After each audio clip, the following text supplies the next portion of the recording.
बातें बताना चाहता हूं। मोरक्को बहुत छोटा सा देश है, लेकिन जब ब्राजील को हराया तो शायद ब्राजील ने कभी सपने में भी नहीं सोचा होगा कि मोरक्को से हम हार जाएंगे। मेसी की अर्जेंटीना को जब सऊदी अरब ने हराया तो अर्जेंटीना ने कभी सोचा भी नहीं होगा कि सऊदी अरेबिया हमें इस तरह से हरा सकता है करके। लेकिन ये दोनों टीम्स, चाहे वो मोरक्को हो या सऊदी अरेबिया, जब मैदान में उतरे होंगे, उन्होंने पिछले 5 सालों से लगातार मेहनत कर रहे हैं ये सोचकर कि हम उतरेंगे तो हम जीतेंगे करके। हमें 135 करोड़ की आबादी वाले देश के अंदर हम लोग क्या कर रहे थे उस वक्त? हम टेलीविजन के सामने बैठे हुए थे और हम ताली बजा रहे थे।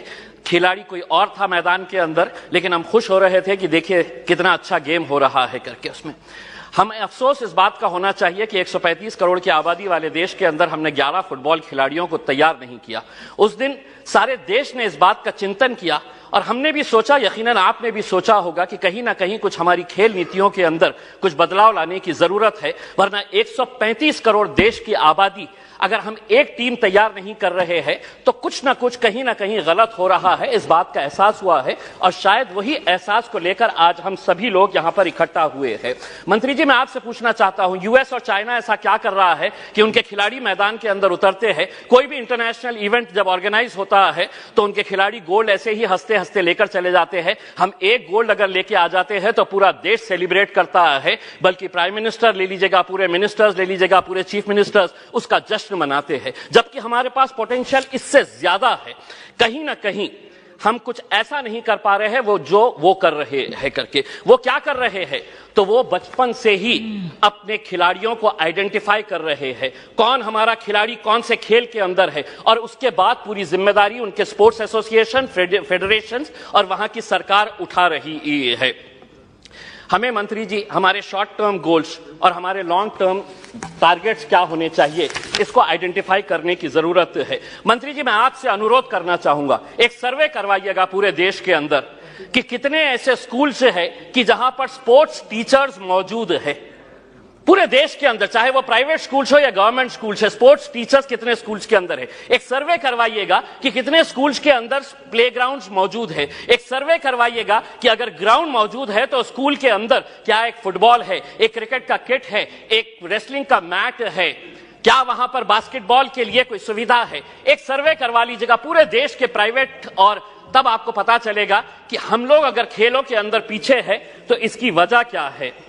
अध्यक्ष महोदय, मैं आपसे के जरिए मंत्री जी से यह अनुरोध करना चाहूंगा, 75 साल देश के आजादी के हो गए हैं, हम वैसे भी करोड़ों रुपया ऐसे वैसे कामों के ऊपर खर्च कर रहे हैं। मंत्री जी ये जिम्मा उठाइएगा कि 75 साल देश की आजादी के मौके के ऊपर हम हर स्कूल को एक स्पोर्ट्स किट प्रोवाइड करेंगे, जिसके अंदर एक फुटबॉल रहेगा, एक रेसलिंग का मैट रहेगा, एक बैडमिंटन के लिए, वॉलीबॉल के लिए जो नेट लगता है वो रहेगा। अध्यक्ष महोदय, एक मिनट, मैं सिर्फ सुझाव दे रहा हूं, और उसके ऊपर लिखिएगा कि अगर खेलेगा इंडिया तो जीतेगा इंडिया। उसके ऊपर आपकी तस्वीर लगाइए, आदरणीय पंत प्रधान जी की तस्वीर लगाइए, और एक 75 साल का तोहफा बोल के देश के तमाम स्कूल्स को आप ये दीजिएगा। हर राज्य के अंदर 4 कम से कम स्पोर्ट्स यूनिवर्सिटीज होनी चाहिए। मेरे शहर के अंदर थी, पूना वालों ने उठाकर उसे पूना लेकर चले गए।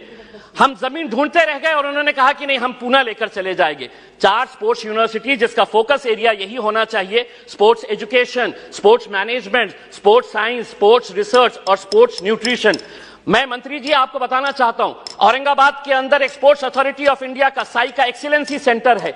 आज तक करोड़ों रुपया आपने खर्च किए हैं उसके ऊपर, लेकिन कोई भी एक इंटरनेशनल लेवल का वहां पे इवेंट ऑर्गेनाइज नहीं किया गया है। आप खेलो इंडिया के जरिए आप अंडर 17 के टैलेंट को आप आइडेंटिफाई करते हैं, हम उसका स्वागत करते हैं। उसी तर्ज के ऊपर अगर स्कूल गेम्स फेडरेशन, अध्यक्ष सिर्फ एक minute, school games federation of India को यह जिम्मेदारी देते हैं कि आप अंडर 14 के जितने भी टैलेंट है उसको आइडेंटिफाई करिएगा। दूसरा, सबसे जाते जाते सिर्फ यह कहना चाहूंगा, भारतीय जनता पार्टी के एक एमपी है बृजभूषण सिंह जी, वो खुद एक पहलवान है। अगर वो रेसलिंग फेडरेशन ऑफ इंडिया के प्रेसिडेंट है तो हम उसका स्वागत करते हैं, लेकिन जिसने कभी जिंदगी में कोई एक गोल नहीं किया वो फुटबॉल एसोसिएशन का प्रेसिडेंट, जिसने कभी क्रिकेट बैट नहीं पकड़ा वो क्रिकेट एसोसिएशन का प्रेसिडेंट हो गया है। इसीलिए हम आपसे अनुरोध करेंगे, एक नियम बनाइए, राजनेताओं को खेलों से दूर रखिएगा, तब जाकर हमारे खिलाड़ी दुनिया के ऊपर राज करेंगे। बहुत बहुत धन्यवाद। श्री एस.सी. हासन जी।